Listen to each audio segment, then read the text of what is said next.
Hello and welcome to AleksTabletops MTG Quick Study episode 8. My name is Alex and let's start our 8th match. So let me launch it and go.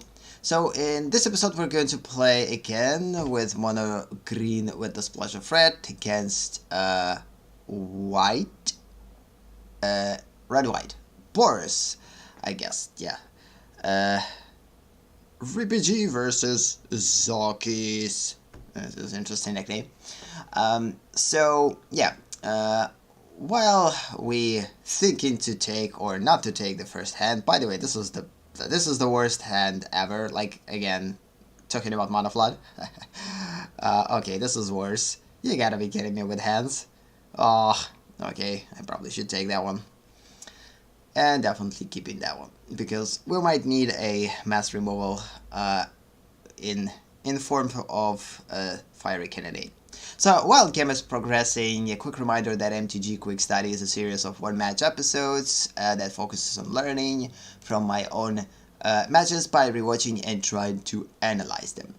At this point, I actually got lucky with the fact that I had a Steel Leaf Champion, so hopefully it's not going to be removed any soon, although there's a good possibility that it's going to be removed like next turn, or probably with on attack with Steal Away, which is pretty high possibility since this is a white-red Boros. Yep. Goodbye, Steel Leaf Champion. So, and now we're already in trouble. Because, like, we have a pretty big bomb, but before we will be able to play this bomb, we need a lot of lands. At this point, I thought about playing a old grown Druid, but I decided not to do that because opponent have troubles with lands, and the only way for me to make this match kind of pushed it into our advantage is to not give it an opponent a land, because opponent definitely has Mana Screw, opponent doesn't have a red one, and if we're going to put Druid in play, it's just going to give a red color to the opponent, which is a good thing. So now opponent now has a red color, and probably starting from the next turn I will decide to play Old Grown Druid, because okay, at this point I probably should. So opponent forcing us to block. I will block partially. We'll skip 3 damage, which is more than acceptable at this point. We're not going to lose anything, we just call and we're going to get additional land, which we need. At this point I probably will take red. No, I decided to probably take forest. So good thing we got Rabbit Bite. At this point I probably wouldn't use it, but I decided to do that anyway. It was probably my mistake. I mean, we actually could confidently stay in defense without killing 2-1. But because this card had first strike on opponent's turn, I decided, okay, no, let's just kill it. This is the place to give opponent additional land and put some type of a decent attacking threat starting from the next turn if opponent is not going to plant anything in defense. At this point I decided to attack with all of them.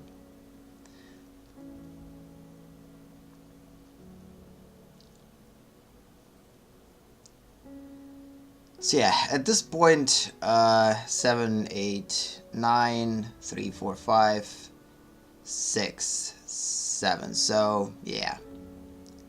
And considering the fact that this guy has Convoke, I decided to play it. Yep, they're on tap. We need to keep 3-3 in block.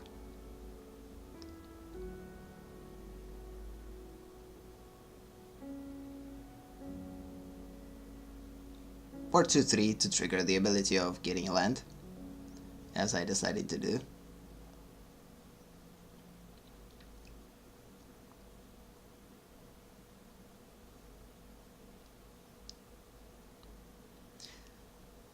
So at this point the game progresses pretty slowly in terms of the fact that the opponent has the full hand and still didn't play anything. Apparently the opponent wants to utilize some type of a big combination.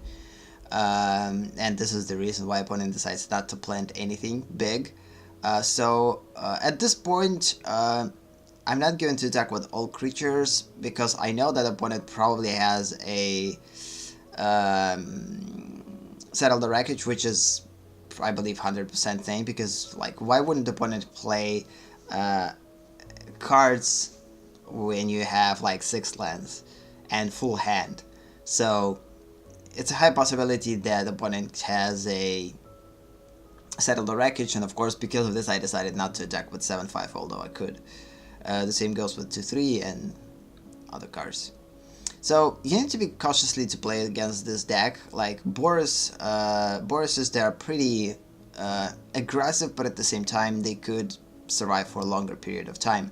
Because again, depending on what type of combination the opponent is going to put in the deck, and we're getting mana flooded, this is not something that I would want. I mean, I would rather get some type of a creature. I will continue to attack with 3-3 because I'm 100% sure that opponent has settled the wreckage. So it's a little bit more safe to attack with relatively small creature. Yeah. And of course opponent might not have settled the wreckage, but again, I don't want to lose the only big threat that I have, having just only stupid land in my hand. So if I will do that, opponent will just start to plant big threats once 7-5 is going to die, and we're just going to die. So at this point I want to control the game, and me having 7-5 and deciding not to attack each turn with the big creatures, but attack with small ones, forces opponent not to play anything. So it kind of drags the game out, and we continue to deal small damage. So at some point opponent will probably decide to either to stop putting creatures in play, or will give up and decides to use Settle the Wreckage or some type of removal on small creatures that we're attacking with. This is actually a good one. Putting 5-2. At this point I believe opponent utilized the wrong mana combination to play it. I mean, yeah, opponent probably should play tap mana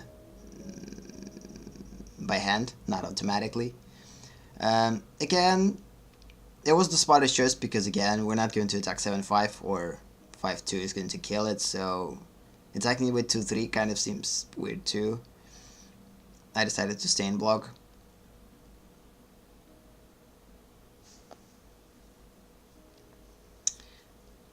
Yeah, game is kind of froze. I mean, I'm still thinking what opponent could have in hand, so I have similar version of a Boros deck, but of course every person is going to put their own variations of red-white. And because of this, I can't necessarily predict what opponent could have in hand. And we continue to get mana flooded. This is pretty bad. I mean, one of the reasons probably if we're going to lose this game is going to be the fact that we're getting mana flood. At this point, like 3 or 4 times in a row, we're getting lands which we don't need that much. And instead of having creatures and progressing somewhere and continuing to put threats, the only thing that we're getting is lands, lands, lands, and lands. And because of the mana flood, we're not able to progress. And opponent still plays cautiously. I mean, opponent still has full hand and not like slowly putting threats. Because the opponent probably still has some type of a combination. Again, this game was relatively long. It's about like 12 minutes or so. And yeah, hello.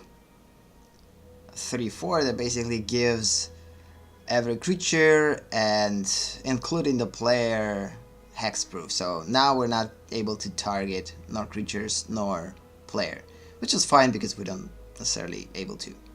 At this point I'm thinking, should I push and attack with 7-5 or not? Decided not to. But starting from next turn I will be in disadvantage, because I have 2 flyer blockers. Opponent has 1-3-4, which will basically kill both of them, and this thing basically killed me. I mean, yeah, every time that this thing enters the battlefield, my heart is basically dies, or my brain, I don't know. It's pretty painful this card is pretty painful. Again, every token that opponent will produce, instead of producing that type of token, you will produce a 4/4 angel. And we continue to get stupid lands. This is frustrating. And yeah. Yeah, the more we stay in the game at this point, the less we have a chance. Now I'm starting to think maybe I should attack opponent earlier, regardless of the fact that opponent would have or wouldn't have settled the wreckage, because opponent wouldn't survive, or at least opponent had less cards. I don't know. This is a pretty weird situation at this point. Yeah, this is the worst situation ever. Yeah, we don't have a chance, I believe. This game was not going to finish like right away, but I don't believe that we're going to have a chance. You gotta be kidding me with this. Seriously? Damn. Yeah, opponent definitely had a combination in mind, and this was the reason why opponent didn't played all cards right away. Talking about mentoring when you have 7/4 and lots of small creatures than 7/4. This is crazy. This was, by the way, probably the first time that I acquired this type of match, or fought against this type of deck. I mean, with this enchantment that basically, or maybe not first, I don't remember. Since then, of course, I already played like several matches like this, similar to this, and some of them I actually won by stopping opponent, utilizing this token reproduction with angels for 4, vigilance and flying. Oh damn it, I survived. And no, I'm not, because yeah. That was interesting. So yep, and we're dying. So yeah, this is quite an interesting thing. I mean, we lost this match, but overall this match was a learning experience. I mean, there's going to be some matches that we're going to lose, but we're still going to get some type of experience. And for me, if this is the actually first time that I played this type of deck, it was the first time that I knew, okay, so when we're playing against Boroses, we need to kill them as fast as possible, because if we will give them opportunity to progress towards this enchantment, that basically will start to plant tokens as a 4/4 angels with vigilance, we're going to die, right? Like no matter what. So because of this, it definitely kind of started, like, gave me the ability to think about like what we, like, I don't know, what we could face against in regards to playing against Boroses or the Boros Guild. So yeah, I guess this is sums up this episode. Thank you for watching. If you like this video, give it a boost. If you want more, subscribe and get and set the come on, man. And set the bell note. Visit AleksConnects on Twitch to be a part of MTG Study live sessions. Have a nice day, alright, and see you in the next episode. Bye bye.